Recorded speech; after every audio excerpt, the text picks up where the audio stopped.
እግሮቹ ያብጣል ወይም ህመም ይሰማቸዋል? የሚፈልጉት ሁለት መልስ ብቻ ነው። አንደኛው ለምን አበጠ ወይም ለምን ያመኛል፣ ሁለተኛው ደግሞ ምን ላድርግ ነው። ዛሬ ለሁሉም ግልጽ መልስ ያገኛሉ። በዚህ ቪዲዮ ውስጥ 11 ችግሮች ከነ 11 መፍትሄዎቻቸው በቀጥታ አሳያቸዋለሁ። ቀላል የቤት ውስጥ እርምጃዎችን፣ መፍትሄዎችን እናያለን ወይም ደግሞ አስቸኳይ የህክምና ምልክትም ሊሆኑ ይችላሉ። እስከ መጨረሻ ተከታተሉኝ። በተለይ በአምስተኛ ቁጥር የምናየው ብዙ ሰው ሳያስበው የሚይዘው ነገር ስለሆነ እስከ መጨረሻው እንድታዩኝ እጋብዛችኋለሁ። ሰላም፣ እንኳን ወደ ሀበሻ ፋርማሲስት በሰላም መጣችሁ። እኔ ፋርማሲስት ሮማን ነኝ። እግሮቹ አሁንም አብጠው ወይም ደግሞ እያመማችሁ ከሆነ በተግባር ሊጠቀሙበት የሚችሉት መልስ ያስፈልጎታል። ስለዚህ የዛሬው ቪዲዮ ልክ በዚህ መልኩ የተዘጋጀ ነው። ችግሩ እስከነ መፍትሄው። ችግሩ ተደጋግሞ የሚመጣ ከሆነ ደግሞ እስከ እውነተኛ የህክምና ክትትል የሚያስፈልግባቸው ሁኔታዎች ድረስ ሁሉም አጠቃለን እናያለን። ከመጀመራችን በፊት ይህን ቻናል ሰብስክራይብ እያደረጋችሁ እንድትጀምሩ በትህትና ጠይቃችኋለሁ። የእናንተ ሰብስክራይብ ማድረግ ለዚህ ቻናል እድገት ትልቅ አስተዋጽኦ አለውና ፕሊዝ ሰብስክራይብ እያደረጋችሁ ጀምሩ። የደወል ምልክቷንም ተጫኑ። አዳዲስ ቪዲዮዎች በምሰራ ሰዓት ቅድሚያ ይደርሳቸዋል። ዝርዝሩ ከመመልከታችን በፊት ነገሮች ለማጥበብ ያክል የሚረዳን ፈጣን መንገድ ይኸውላችሁ። ራሳችሁን 3 ጥያቄ ጠይቁ። አንደኛው እብጠቱ በአንድ እግር ላይ ነው ወይስ በሁለቱም እግር ነው? ሁለተኛው ድንገት የተከሰተ ነው ወይስ ቀስ በቀስ? ሶስተኛ ያማል ወይስ ህመም የለውም? መልሱን በአእምሯችሁ ያዙና ዝርዝሩን ስንመለከት የእናንተ ችግር የትኛው እንደሆነ ለመለየት ይረዳችኋል። አንደኛው ችግር ከመጠን በላይ መቀመጥ ወይም ደግሞ መቆም ነው። ለረጅም ጊዜ መቀመጥ ወይም ደግሞ መቆም፣ ይህ አብዛኛው ጊዜ በሁለቱም እግሮች ላይ ቀስ በቀስ እብጠትን ያስከትላል እና በአብዛኛው ህመም የለውም። ክብደት ወይም ደግሞ የድካም ስሜት ብቻ ነው የሚኖረው። የስበት ኃይል ፈሳሽ ወደ ታች ይጎትታል እና ያለ በቂ እንቅስቃሴ ጡንቻዎቹ ፈሳሹን በብቃት ወደ ላይ መግፋት ወይም ደግሞ ፓምፕ ማድረግ አይችሉም። መፍትሄው ደግሞ እግሮቹ ከልብ ከፍታ በላይ ለ15-20 ደቂቃ ከፍ አድርጎ ያቆዩ እና አዘውትረው ይንቀሳቀሱ። በቀላል መንገድ ቁርጭምጭሚትን ማንቀሳቀስ ወይም በየ30 እስከ 60 ደቂቃው አጭር የእግር ጉዞ ማድረግ የፈሳሽ ዝውውሩ እንዲቀጥል ያደርጋል። ይህ በተደጋጋሚ የሚከሰት ችግር ከሆነ የደም ዝውውር አጋዥ ካልሲዎች አሉ፣ ኮምፕሬሽን ስቶኪንጎች ይረዳሉ። ሁለተኛው መጠነኛ ጉዳት ሲያጋጥም ነው። እንደ ወለምታ ወይም ደግሞ መጠምዘዝ ያለ መጠነኛ ጉዳት ሲኖር ነው። ይህ በአንድ እግር ላይ ብቻ የሚከሰት ድንገተኛና ጉዳት በደረሰበት ቦታ ላይ በቀጥታ ህመም ያለው ነው። ይህ የሰውነት ተፈጥሯዊ ህመም እና እብጠትን ምላሽ ወይም ደግሞ ኢንፍላሜሽን ሪስፖንስ ነው። መፍትሄው ደግሞ ቦታውን ማሳረፍ፣ በመጀመሪያው 1 ወይም 2 ቀን ውስጥ በአንድ ጊዜ ለ15-20 ደቂቃ በረዶ በማድረግ በቀስታ በማሰር ወይም ደግሞ በመጠቅለል ኮምፕረስ በማድረግ እና ከልብ ከፍ ባለ ቦታ ላይ ኢሊቬት አድርጎ እብጠትን ይቀንሳል፣ እንዲሁም ፈጣን ፈውስ ይደግፋል። ሶስተኛው ከእርግዝና ጋር የተያያዘ እብጠት ነው። ይህ አብዛኛው ጊዜ በሁለቱም እግር ላይ የሚከሰት ቀስ በቀስ የሚመጣና ህመም የሌለው ሲሆን የሚከሰተው ደግሞ በትርፍ ፈሳሽና እያደገ ያለው ማህፀን በደም ስሮች ላይ የሚያሳድረው ጫና ምክንያት ነው። መፍትሄው በሚያርፉበት ጊዜ እግሮቹን ከፍ በማድረግ በቂ ውሃ በመጠጣትና ምቹ ደጋፊ ጫማዎችን በማድረግ ነው። ነገር ግን አብሮ የተያዘ ጥንቃቄ ይውላችሁ። እብጠቱ ድንገተኛ ወይም ደግሞ ፊቶና እጆ ከተዛመተ ወይም ከራስ ምታት ወይም ደግሞ ከእይታ ለውጥ ጋር አብሮ የመጣ ከሆነ ይህ ሁኔታ አስቸኳይ የህክምና ክትትል ሊያስፈልገው ይችላል። ምክንያቱም እርግዝና ላይ የሚፈጠር ግፊት ምልክት ሊያሳይ ይችላል እና እዚህ ላይ ምንም አይነት የቤት ውስጥ መፍትሄ አይሰራም። አራተኛ ደግሞ የደም ስር መዳከም ነው። ይህ አብዛኛው ጊዜ ሁለቱም እግሮች ያጠቃልላል። አንዳንድ ጊዜ እኩል ባልሆነ መልኩ በወራት ወይም ደግሞ በአመታት ውስጥ ቀስ በቀስ ያድጋል። እንዲሁም የመጠስጠስ የድካምና የህመም ስሜት ይሰማቸዋል። አብዛኛው ጊዜ ምሽት ላይ ይባባሳል። ይህ የሚከሰተው በእግሮ ደም ስር ውስጥ ያሉ ቫልቮች ወይም ደግሞ መዝጊያዎች ሲዳከሙና ደም በብቃት ወደ ላይ ተመልሶ ከመፍሰስ ይልቅ እዚያው እንዲጠራቀም ሲያደርጉ ነው። መፍትሄው ደግሞ የደም ዝውውር አጋዥ ካልሲዎችን በመጠቀም የባት ጡንቻዎችን እንደ ተፈጥሯዊ ፓምፕ እንዲሰሩ ለማድረግ አዘውትሮ መራመድ እና ምሽት ላይ እግራችሁን ከፍ በማድረግ ይበልጥ ለከፋ ሁኔታ ችግር ያለባቸው የደም ስሮች ለመዝጋት የሚረዱ ህክምና ሂደቶች በተመለከተ ከሐኪማችሁ ጋር ማውራት ትችላላችሁ። አምስተኛው ችግር ደግሞ በውስጠኛው የደም ስር ውስጥ ደም መርጋት ነው። ዲቪቲ ተብሎ ይጠራል። ይህ በጣም ትኩረት ተሰጥቶ እንዲከታተሉት የሚፈልግ ነው። ዲቪቲ ወይም ደግሞ ዲፕ ቬን ትሮምቦሲስ ወይም በጥልቅ ደም ስር ውስጥ ደም መርጋት ሲያጋጥም ነው። ይህ ሁልጊዜ ማለት ይቻላል በአንድ እግር ላይ ብቻ የሚከሰት በአንድ ወይም በሁለት ቀናት ውስጥ በድንገት የሚመጣ ህመም የሌለውና በአብዛኛው እግር ላይ ግልጽ የሆነ ሙቀት እና መቅላት የሚታይበት ነው።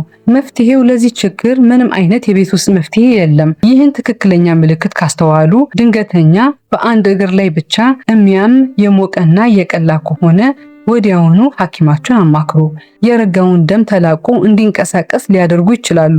ይህ ሁኔታ በህክምና ክትትል ስር በሚሰጡ የደም ማቅጠኛ መድኃኒቶች የሚታከም ነው። ምክንያቱም ህክምና ካልተደረገለት የረጋ ደም ወደ ሳንባ በመጓዝ ለህይወት አደጋ ሊሆን ስለሚችል። ስድስተኛው ችግር ደግሞ ከልብ ጋር የተያዘ እብጠት ካለ ነው። ይህ በሁለቱም እግሮች ላይ ይከሰታል። ቀስ በቀስ ያድጋል። እንዲሁም በተለይም ጋደም በሚሉበት ጊዜ ከትንፋሽ ማጠር ጋር ከከፍተኛ ድካም ጋር አብሮ ይመጣል።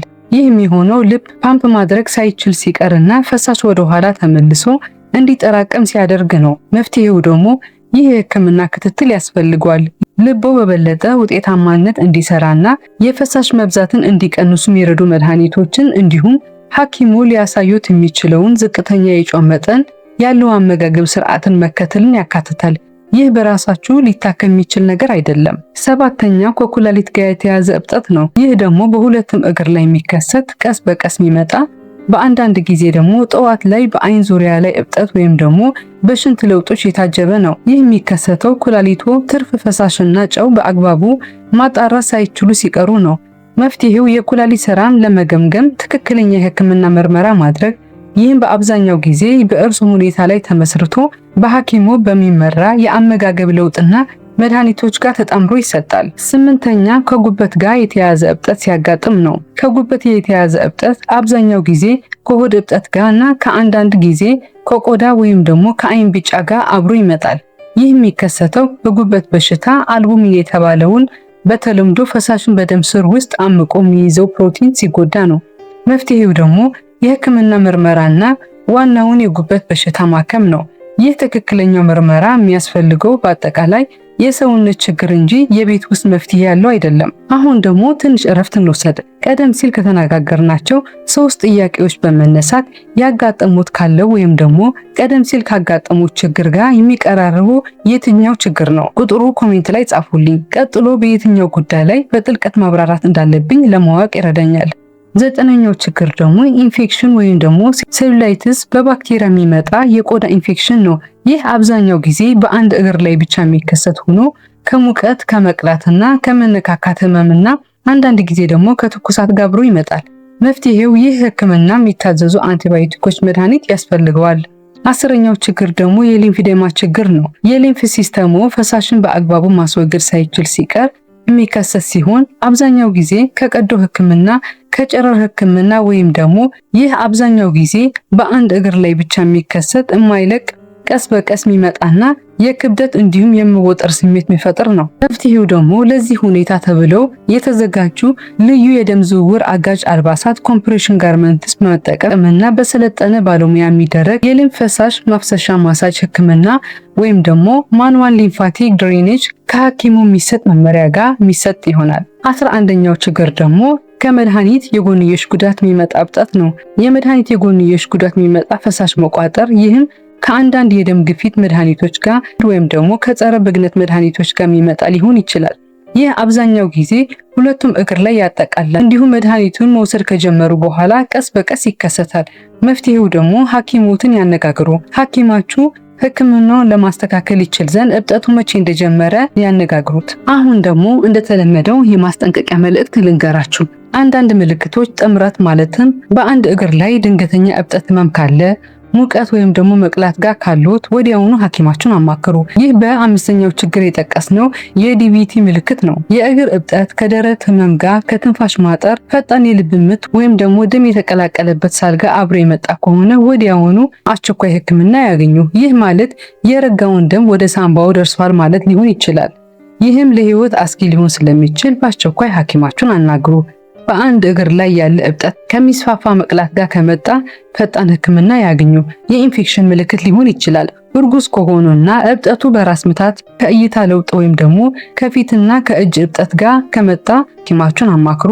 ከመቀመጥ ወይም ደግሞ ከመቆም ያልሆነ አዲስና ምክንያቱ ያልታወቀ የሁለት እግር እብጠት ካለ በተለይም ደግሞ ከትንፋሽ ማጠር ጋር፣ ከድካም ወይም ደግሞ የሽንት ለውጥ ጋር ከሆነ ሐኪማችሁን አማክሩ። እነዚህ ሁሉ ትክክለኛ ምርመራ የሚያስፈልጋቸው 6ኛ፣ 7ኛ እና 8ኛ ያመለክታሉ። ይህ ቪዲዮ ለአጠቃላይ ትምህርት ብቻ የቀረበ ነው። እንግዲህ 11ዱ ችግሮችና 11ዱ እውነተኛ መፍትሄዎች እነዚህ ናቸው። አብዛኛው ጊዜ መልሳቸው ቀላል ነው። እግር ከፍ ማድረግ፣ መንቀሳቀስ፣ መጠቅለል እና ጊዜ መስጠት ነው። ችግሩ ከለዩት ትክክለኛው መፍትሄ ለመተግበር አይከብዳችሁ ማለት ነው እና ሁልጊዜ ቀጣዩን እርምጃ ምን መሆን እንዳለበት ያውቃሉ። ይህ ቪዲዮ ጠቃሚ ሆኖ ካገኙት አሁኑኑ ሰብስክራይብ ያድርጉ፣ የደውል ምልክቷንም ይጫኑ። አዳዲስ ቪዲዮዎች በምሰራ ሰዓት ቅድሚያ ይደርሳቸዋል። ካየናቸው 11 የችግር አይነቶች የእናንተ ለየትኛው ችግር ይቀርባል? ኮሜንት ላይ ቁጥሩን ጻፉልኝ። በአሁኑ ወቅት በእግር እብጠት የሚሰቃይ የምታውቁት ሰው ካለ ይህ ቪዲዮ ሼር አድርጉለት። በሚቀጥሉ ቪዲዮ እስክንገናኝ ሰላም ሁኑልኝ።